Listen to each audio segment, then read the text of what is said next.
Hello everyone. আজকে কথা বলবো হচ্ছে আমাদের ক্লিনিক্যালি প্র্যাকটিসিং স্যারদের কাছে মানুষজন সব থেকে বেশি যে কমন সিমটমটা নিয়ে আসে সেটা হচ্ছে ফিভার বা জ্বর। তো এটাকে আমরা আসলে মেডিকেলের ভাষায় বলে থাকি হচ্ছে পাইরেক্সিয়া। পাইরেক্সিয়া মিন্স ফায়ার, অর্থাৎ বডিতে যখন আগুন বা ফায়ার প্রোডাকশন হয়, অ্যাকচুয়ালি হিট প্রোডাকশন হয়, সেই ঘটনাটাকে আমরা বলে থাকি হচ্ছে ফিভার। তো এখন ঘটনা হচ্ছে এই ফিভার, এটিকে আসলে আমাদের বডির জন্য ভালো নাকি খারাপ? এরপর হচ্ছে এই ফিভারটা কেন হয়, এটার আসলে কারণ কি, এটা কিভাবে হয়, আমাদের বডিতে মেকানিজম কি এই যে এই ফিভার হওয়ার। তারপর হচ্ছে ফিভার হলে কেন মানুষের শরীর কাঁপুনি দেয়, কেন লোম খাড়া হয়ে যায়।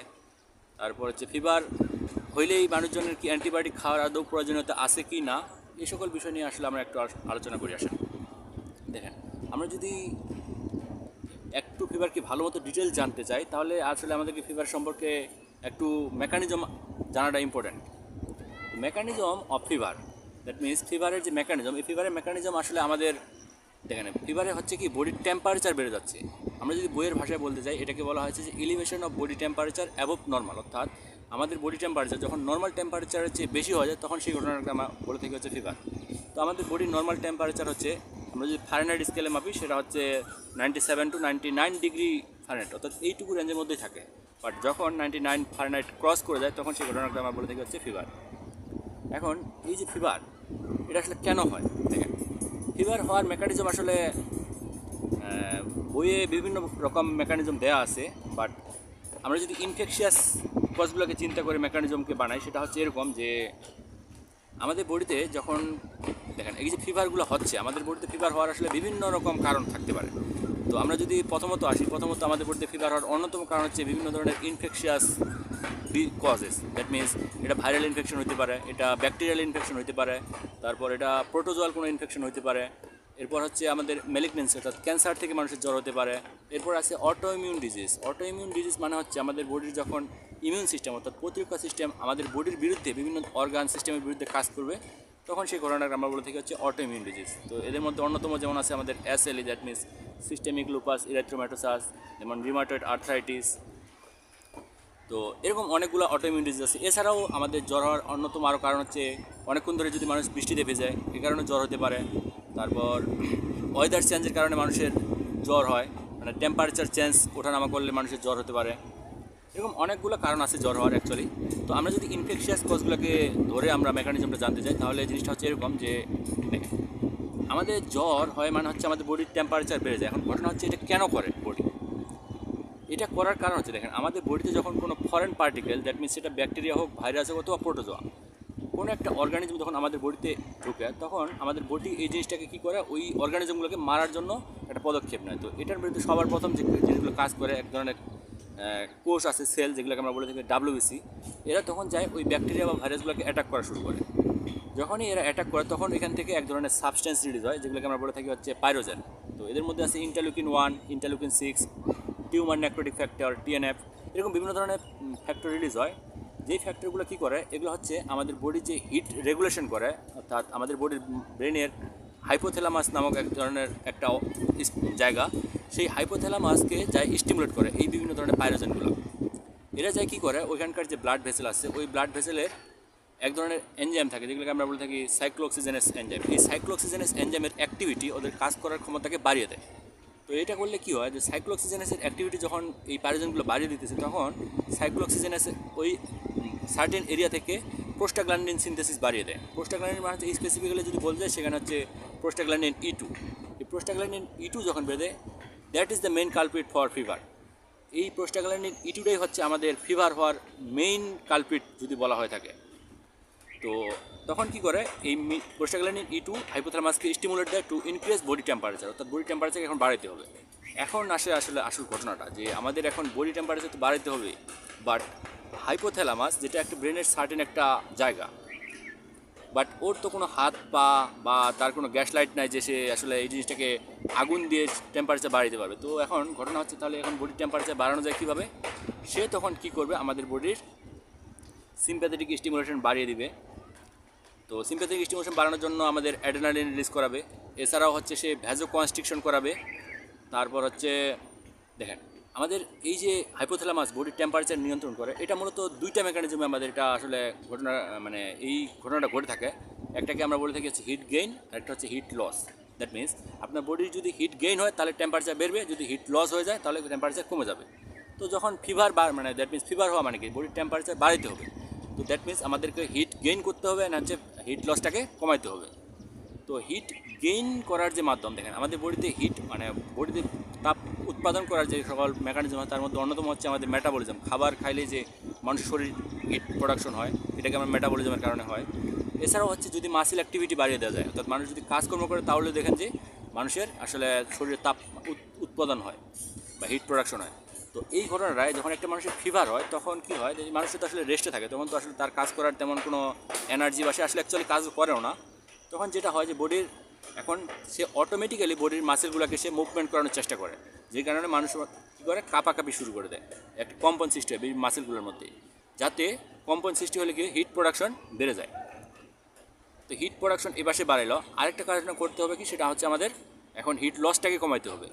এখন হিট লস আমাদের এখন জানতে হবে, তাহলে হিট লস হয় কীভাবে। হিট আমাদের নর্মালি লস হওয়ার যে সকল মেকানিজম আছে তার মধ্যে অন্যতম হচ্ছে আমাদের শ্বাস প্রশ্বাস, এটার মাধ্যমে আমাদের হিট লস হতে পারে। এছাড়াও আছে হচ্ছে আমাদের ঘামের মাধ্যমে অনেক আমাদের বডি থেকে হিট লস হয়।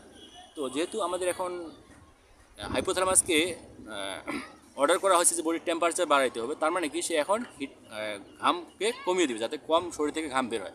দেখেন এর জন্য কী করা যেতে পারে, এর জন্য সে যেটা করে সেটা হচ্ছে, দেখেন আমাদের ঘাম গ্রন্থিগুলো সাধারণত আমাদের হেয়ার ফলিকল যে আছে এই হেয়ার ফলিকলগুলোর সঙ্গেই থাকে। তো যখন হেয়ার ফলিকলগুলো সাধারণত যে নর্মাল অবস্থায় থাকলে তখন আমাদের ঘাম বের হতে পারে, যখন হেয়ারগুলো যখন খারাপ হয়ে যায় তখন এই হেয়ার ফলিকলের যে রাস্তাগুলো আছে রাস্তাগুলো ব্লকড হয়ে যায়, যাতে বেশি বেশি ঘাম বের হতে না পারে। এই জন্যই আমাদের লোমগুলো খারাপ হয়ে যায়, শরীর কাঁপতে থাকে। এটা হচ্ছে নর্মাল জ্বরের মেকানিজম। তো এটা হচ্ছে মানে নর্মালি আমাদের জ্বরের ক্ষেত্রে বা ইভিন নর্মালি ঠান্ডা লাগলেও এই ঘটনাগুলো ঘটে, যাতে বডির টেম্পারেচার বাড়ানো যায়। তো এখন ঘটনা হচ্ছে, এই যে ঘটনাটা ঘটালাম এটা করে আমার কী লাভ হলো, মানে এই টেম্পারেচার বাড়ানোর কী লাভ। টেম্পারেচার বাড়লে যেটা লাভ হয়, দেখেন আমাদের এই যে ফরেন বিভিন্ন অর্গানিজম আসছিল আমাদের বডিতে, হচ্ছে ব্যাকটেরিয়া হোক ভাইরাস হোক, এরকম বিভিন্ন অর্গানিজম যখন আমাদের বডিতে ঢুকে তখন এদের গ্রোথ রেটটাকে যাতে কমাইতে পারে। দেখেন এরা নর্মাল টেম্পারেচারে অনেক বেশি গ্রোথ করে, বাট যখন টেম্পারেচার বেশি হয়ে যাবে তখন এদের গ্রোথ রেট অর্থাৎ এদের যে বৃদ্ধির ক্ষমতা এটা অনেকটাই কমে যাবে। তো বডি চাচ্ছে যে এদের এই গ্রোথ রেটটাকে কমানো, দ্যাটস ওয়াই সে বডি আমাদের এই টেম্পারেচারটাকে বাড়িয়ে দিতেছে। তো এখন এটা হচ্ছে আমাদের মূল মোটামুটি ফিভার হওয়ার যে সব কয়টা কারণের মূল মেকানিজম বলতে এটাই। তো এরপরে আসেন, দেখেন এখন আমাদের বডিতে এরকম যদি এই ফিভার হওয়ার তো আসলে অনেকগুলো কারণ আছে। তো আমরা যদি আসলে মোস্ট কমন কজগুলো নিয়ে আলোচনা করি, তো মোস্ট কমন হচ্ছে আমাদের ভাইরাল ইনফেকশন, ব্যাকটেরিয়াল ইনফেকশন। দেখেন আমাদের আসলে একটা কমন টেন্ডেন্সি আসে যে ফিভার হলেই মানুষের অ্যান্টিবায়োটিক খাইতে হবে। দেখেন ব্যাপারটা হচ্ছে, অ্যান্টিবায়োটিক এই শব্দটা তৈরি হয়েছে to kill the or two decrease the growth of bacteria, not the other organism. অর্থাৎ সেটা আপনার কোনো প্রোটোজোয়ার বিরুদ্ধে কাজ করবে না, সেটা আপনার কোনো ভাইরাসের বিরুদ্ধে কাজ করবে না, সেটা ক্যান্সারের বিরুদ্ধেও কাজ করবে না।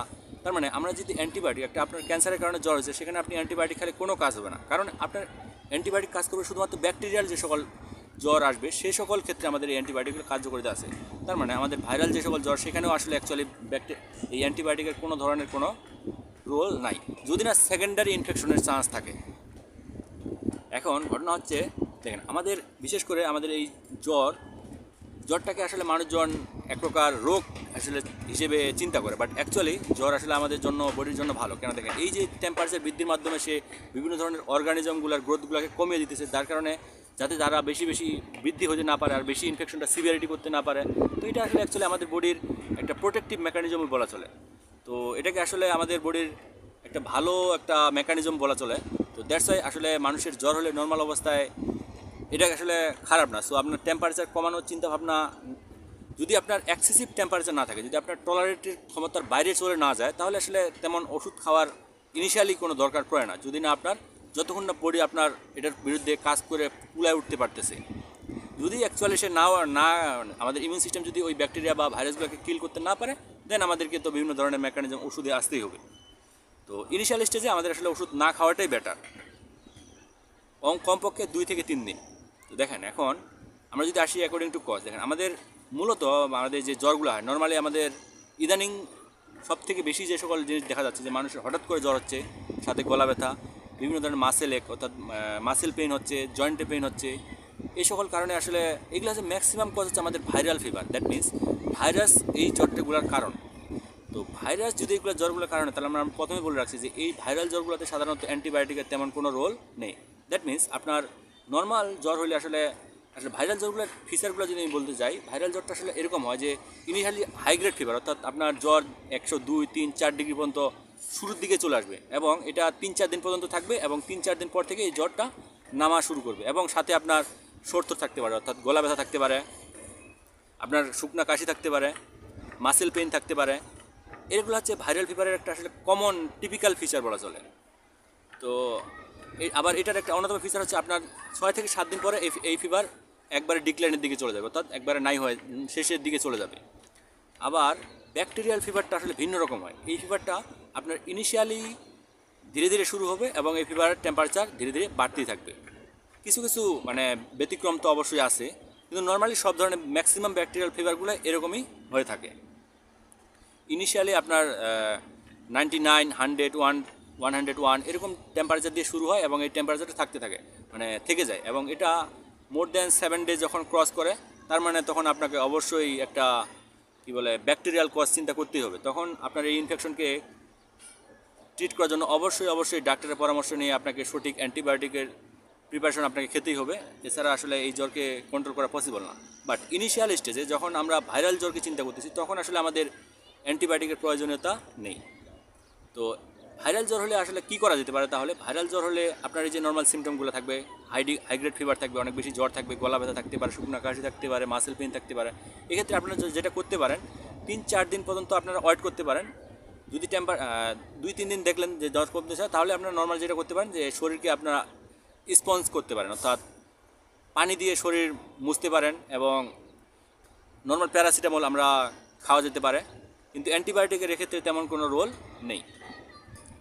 তো এরপর হচ্ছে আমাদের এখন ব্যাকটেরিয়াল যদি ফিভারগুলোতে আসি, ব্যাকটেরিয়াল ফিভারের আমাদের অন্যতম কারণ হচ্ছে দেখেন আমাদের রেসপিরেটরি ট্র্যাক্ট ইনফেকশন। এখন রেসপিরেটরি ট্র্যাক্ট ইনফেকশনের মধ্যে আমাদের রেসপিরেটরি ট্র্যাক্ট আসলে দুইটা ডিভিশনে ভাগ করা আছে। একটাকে বলা হয় আপার রেসপিরেটরি ট্র্যাক্ট, একটাকে বলা হয় লোয়ার রেসপিরেটরি ট্র্যাক্ট। তো আপার রেসপিরেটরি ট্র্যাক্ট মানে হচ্ছে আমাদের এই যে ল্যারিংস থেকে উপরে নাকের নস্ট্রিল থেকে শুরু করে ল্যারিংস পর্যন্ত এই ট্র্যাক্টে যদি কোথাও ইনফেকশন হয়, সেটাকে আমরা বলতে হচ্ছে আপার রেসপিরেটরি ট্র্যাক্ট, এবং এখান থেকে শুরু করে লাঙের অ্যালভিওলাই পর্যন্ত যখন যে কোনো ইনফেকশনকে আমরা বলি হচ্ছে lower infection tract, lower respiratory tract infection.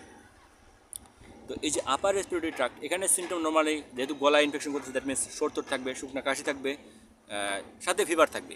এটা হচ্ছে একটা নর্মাল ব্যাকটেরিয়াল ফিভারের কী বলে ফিচার। আবার যদি আপনার লোয়ার রেসপিরেটরি ট্র্যাক্ট ইনফেকশন, তখন কী হতে পারে, তখন যেহেতু আমাদের লাঙে ইনফেকশন করতেছে, দ্যাট মিনস আমাদের চেস্ট পেন থাকতে পারে। ইউজুয়ালি ইউনিলেটারাল চেস্ট পেন, অর্থাৎ বুকের এক সাইডে, অর্থাৎ বুকের এই সাইডে অথবা এই সাইডে, বাইলেটারাল হতে পারে। But normally unilateral chest pain with fever যদি থাকে, ইট মোস্ট কমনলি নিউমোনিয়া। তো নিউমোনিয়ার ক্ষেত্রে আমাদের এই ফিভারটা আসতেছে। এবং এরপরে যদি আমরা আসি, এরপরে অন্যতম কারণ হচ্ছে আমাদের ইউরিনারি ট্র্যাক্ট ইনফেকশন। তো আচ্ছা, আমরা তাহলে এই যে দেখেন, আমরা যদি এই যে কী বলে রেসপিরেটরি ট্র্যাক্ট ইনফেকশন হয়, সেক্ষেত্রে আমরা আসলে কী করতে পারি? এটাকে আসলে ইনভেস্টিগেশন করার জন্য আমরা নর্মালি এক্স-রে করে থাকি এবং সিবিসি করে থাকি। এখানে নিউট্রোফিলিক লিউকোসাইটোসিস পাওয়া যেতে পারে সিবিসির ক্ষেত্রে, আবার এক্স-রে ক্ষেত্রে আমরা কনসলিডেশন পেতে পারি ইন কেস অফ নিউমোনিয়া। এখন আসি আমাদের urinary tract infection. Urinary tract infection এই ফিভারগুলোর ক্ষেত্রে আমাদের লোইন পেন থাকে, অর্থাৎ এই যে আমাদের কিডনি যে এরিয়াগুলোতে থাকে, ওই এরিয়াতে আমার পেন থাকবে, সাথে বার্নিং সেন্সেশন অফ মিক্সচুরেশনের সময় জ্বালাপোড়া করবে, অর্থাৎ প্রসাব করার সময় জ্বালাপোড়া করবে, সাথে আপনার জ্বর থাকবে। এবং এই জ্বরটা স্পেশালি এই জ্বরেরগুলো মানে ক্রাইটেরিয়া হচ্ছে এরা সিলস অ্যান্ড রাইগর থাকে, অর্থাৎ কাঁপুনি দিয়ে এই জ্বরগুলো আসে। এছাড়াও আমাদের যদি বিলিয়ারি ট্র্যাক্টে কোনো ইনফেকশন থাকে, সেক্ষেত্রেও আসলে আমাদের chills with rigor with fever আসলে এইগুলো আমাদের দেখা যায়। তো এখন এই যে ইউরিনারি ট্র্যাক্ট ইনফেকশন, তো ইউরিনারি ট্র্যাক্ট ইনফেকশন হলে যেটা হয় যে আমাদেরকে আসলে নর্মালি আগে হিস্ট্রি নিয়ে আসলে এটাকে কনফার্ম করতে হবে যে এটা আসলে আমাদের প্রগনোসিস কী বলে এটাকে ডায়াগনোসিস করতে হবে। দেন আমরা এটাকে কনফার্ম করার জন্য আমরা ইনভেস্টিগেশন করতে পারি। এখন ইউরিনারি ট্র্যাক্ট ইনফেকশন কনফার্ম করার জন্য আমরা যেটা করি, সাধারণত নর্মালি করা হয় ইউরিন আরএমই। এখানে আসলে 5 সেল দেখানো হয়। তো মোর দ্যান 5 সেল যখন পাওয়া যায়, দেন এটাকে আমরা সিগনিফিক্যান্ট ধরে রাখি। তো এভাবে আসলে এটা ডায়াগনোসিস করে দেন এটাকে অ্যান্টিবায়োটিক দিয়ে এটাকে আসলে ট্রিট করা হয়। তো এরপরে আসলে আমাদের অন্যতম কারণ হতে পারে টাইফয়েড ফিভার। টাইফয়েড মানে এটাকে আসলে আমরা বলে থাকি হচ্ছে এন্টেরিক ফিভার। টাইফয়েড ফিভারের আরেকটা নাম হচ্ছে এন্টেরিক ফিভার। দেখেন এই যে এটাকে আসলে এন্টেরিক ফিভার বলার অন্যতম কারণ হচ্ছে এই যে টাইফয়েড, এটা আসলে সালমোনেলা টাইফি অথবা সালমোনেলা প্যারাটাইফি নামক ব্যাকটেরিয়ার আক্রমণে আসলে এই রোগটা হয়ে থাকে। এটা আসলে মূলত আমাদের অ্যাট ফার্স্ট এটা অ্যাটাক করেছে আমাদের ইন্টেস্টাইনকে, গাটকে, এবং এখানে আলসার তৈরি করে। যেহেতু এন্টেরিক জায়গাতে সে আগে ইনফেকশন করতেছে এবং আলসার করতেছে এবং দেন ফিভার আসতেছে, দ্যাটস ওয়াই এটার একটা আরেক ধরনের, এটা আরেকটা নাম হচ্ছে এন্টেরিক ফিভার। তো এই ফিভারকে ডায়াগনোসিস করার জন্য আমাদের কনফার্মেটরি ডায়াগনোসিস হচ্ছে ব্লাড কালচার করা, বাট সব জায়গায় আসলে আমাদের দেশে এখনও এত উন্নত হয় না যে সব জায়গায় আসলে ব্লাড কালচার করা পসিবল হয় না। সেক্ষেত্রে নন স্পেসিফিক একটা টেস্ট করা হয়ে থাকে, সেটাকে বলা হয় ভাইটাল টেস্ট। এখানে যদি ফোর ফোল্ড রাইজেস পাওয়া যায় দেন এটাকে সিগনিফিক্যান্ট ধরে ট্রিট করা হয়ে থাকে। তো এছাড়াও এরপরে আমাদের যেটা আসে সেটা হচ্ছে মাইক্রোব্যাকটেরিয়াম টিউবারকুলোসিস অর্থাৎ টিবি বা যক্ষা। যক্ষা হলেও মানুষের জ্বর হতে পারে। এটার স্পেসিফিক ফিচার হচ্ছে দেখেন আপনার কফ থাকতেছে, এটা কফ মিনিমাম 3 সপ্তাহের বেশি থাকবে, দেন আপনার খাওয়ার রুচি কমে যাবে, ওজন কমে যাবে এবং ফিভার। এবং এই ফিভারটার একটা স্পেসিফিক ক্রাইটেরিয়া হচ্ছে ইভিনিং রাইজ অফ টেম্পারেচার, অর্থাৎ আপনার এই জ্বরটা হবে সন্ধ্যার দিকে।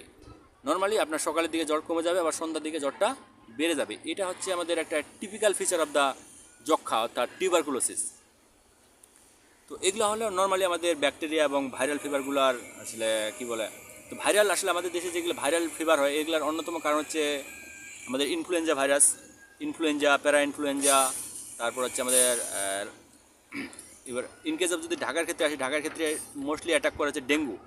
ডেঙ্গু ভাইরাস এটা আসলে ঢাকার ক্ষেত্রে একটা কি বলা যায়, মানে খুব ইমার্জেন্সি একটা ভাইরাস। এটা আসলে এই ভাইরাসটা ঢাকাকে একটা ধ্বংস করে দিতেও পারে, এরকম একটা কন্ডিশনে একটা সময় নিয়ে যায় ঢাকাকে। তো আমরা আসি হচ্ছে দেখেন, তাহলে এই যে ব্যাকটেরিয়াল এবং ভাইরালগুলোকে আমরা ডিফারেন্সিয়েট করলাম। তো দেখেন তাহলে আমাদের কি ভাইরাল ব্যাকটেরিয়া, ভাইরাল যে সকল ফিভার আছে সব জায়গায়, তাহলে ভাইরাল ফিভারের ক্ষেত্রে আসলে আমাদের অ্যাকচুয়ালি কোনো অ্যান্টিবায়োটিকের প্রয়োজনীয়তা নেই। কিন্তু অবশ্যই যদি আপনার ব্যাকটেরিয়াল কোনো ফিভার থাকে অবশ্যই সেক্ষেত্রে আপনাকে অ্যান্টিবায়োটিক নিতে হবে, যদি না আপনার বডি এটার বিরুদ্ধে মানে কী বলে পর্যাপ্ত পরিমাণ প্রোটেকশন দিতে পারে বা ওই ব্যাকটেরিয়াকে মারতে সক্ষম না হয়, তাহলে সেক্ষেত্রে অবশ্যই আপনাকে অ্যান্টিবায়োটিকের সহায়তা নিতে হবে। তো দেখেন এই যে এখন অ্যান্টিবায়োটিক, এই যে অ্যান্টিবায়োটিক এমন একটা ড্রাগ, দেখেন এই ড্রাগটা আসলে অনেক যেমন ভালো আবার অনেক খারাপ। দেখেন আমাদের এখন এই বর্তমানে অ্যান্টিবায়োটিক যেভাবে ব্যবহার হচ্ছে এটা আসলে জেনে না বুঝে মানুষজন সবাই অহরহ এই অ্যান্টিবায়োটিক ইউজ করতেছে, যার কারণে যেটা হয় যে অ্যান্টিবায়োটিক এক প্রকার রেজিস্ট্যান্ট ডেভেলপ করে। রেজিস্ট্যান্ট এটার মানে হচ্ছে যে অ্যান্টিবায়োটিক আপনি দিলেও আপনার বডিতে তার অ্যান্টিবায়োটিক কাজ করতে চাইবে না। এই ঘটনাটাকে আমরা বলে থাকি হচ্ছে অ্যান্টিবায়োটিক রেজিস্ট্যান্স। তো এই যে অ্যান্টিবায়োটিক রেজিস্ট্যান্ট, এখন আপনি একটা ড্রাগ খাবেন যদি আপনার বডিতে কাজ না করে তাহলে এটা কি আদৌ কোনো ফলশ্রুতিতে আপনার যেটা হতে পারে সেটা হচ্ছে আপনার ইনফেকশনের সিভিয়ারিটি আরও বেড়ে যাবে, দ্বিতীয় হচ্ছে আপনি একটা ফাইন্যান্সিয়ালি লসের মধ্যে পড়ে যাবেন। এই জিনিসটা কি আসলে আমাদের জন্য ভালো হবে?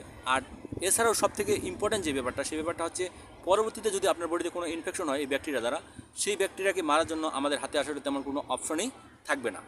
তো দ্যাটস ওয়াই আসলে আমাদের এই অ্যান্টিবায়োটিকের বিরুদ্ধে খুবই সচেতন হওয়া উচিত। তো এই অ্যান্টিবায়োটিক নেওয়ার ক্ষেত্রে অবশ্যই আপনার যদি ফিভার না কমে অ্যান্টিবায়োটিক যদি নিতেই হয় সেক্ষেত্রে অ্যাকচুয়ালি অবশ্যই আপনাকে কোনো ডাক্তারের পরামর্শ নিয়ে আসলে নেওয়া উচিত। কারণ এই যে অ্যান্টিবায়োটিক প্রেসক্রিপশন থাকে এটা আসলে আমাদেরকে অ্যান্টিবায়োটিক প্রেসক্রিপশন করার জন্য অনেক কিছু আমাদেরকে জানতে হয়। কিন্তু আমাদের নর্মালি আসলে যেভাবে অ্যান্টিবায়োটিক প্রেসক্রিপশন করা হয় আমাদের গ্রামের এলাকাগুলোতে যেভাবে অ্যান্টিবায়োটিক দেওয়া হয় এগুলো আসলে না বুঝে না জেনে, মানে যেখানে দরকার নেই সেখানেও দেওয়া হচ্ছে, যেখানে যেটা দরকার সেখানে অন্য একটা অ্যান্টিবায়োটিক দেওয়া হচ্ছে, এরকম অনেক ভুল আমাদের আসলে হয়ে থাকে।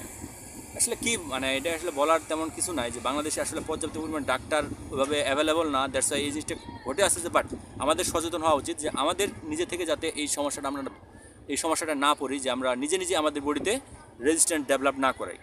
অ্যান্টিবায়োটিক রেজিস্ট্যান্সি ডেভেলপের অন্যতম কারণ হচ্ছে ভুল অ্যান্টিবায়োটিক প্রেসক্রিপশন করা, তারপর ইনএডিকুয়েট, অর্থাৎ আপনি যদি অ্যান্টিবায়োটিকের যে ডোজ ডিউরেশন মানে কতদিন কী পরিমাণ দিনে খাইতে হবে এই জিনিসগুলো যদি মেনটেন না করেন তাহলে অবশ্যই আপনার এই অ্যান্টিবায়োটিক রেজিস্ট্যান্সি ডেভেলপ করতে পারে। দ্যাটস ওয়াই এই জায়গাগুলো থেকে আপনার অবশ্যই সচেতন থাকতে হবে। আর এছাড়াও জ্বরের যে অন্যতম যে মেকানিজমগুলো আসছিল হচ্ছে ম্যালিগন্যান্সি অর্থাৎ ক্যান্সার, আর হচ্ছে রিউমাটয়েড অটোইমিউন ডিজিজ, এগুলোর জন্য আসলে আমাদেরকে ট্রিটমেন্ট অফ কজ, অর্থাৎ আমাদের যদি কজগুলোকে ট্রিট করি সাথে আমাদের নর্মাল প্যারাসিটামল দিলে আমাদের এই জ্বরগুলো নেমে যায়। তো সেক্ষেত্রে আসলে আমাদের তেমন কোনো চিন্তার কোনো কারণ নেই। তো ঠিক আছে, আজকে এখান পর্যন্তই থাকুক, এরপর দিন আমরা অন্য কিছু নিয়ে আলোচনা করব। ঠিক আছে, টেক কেয়ার।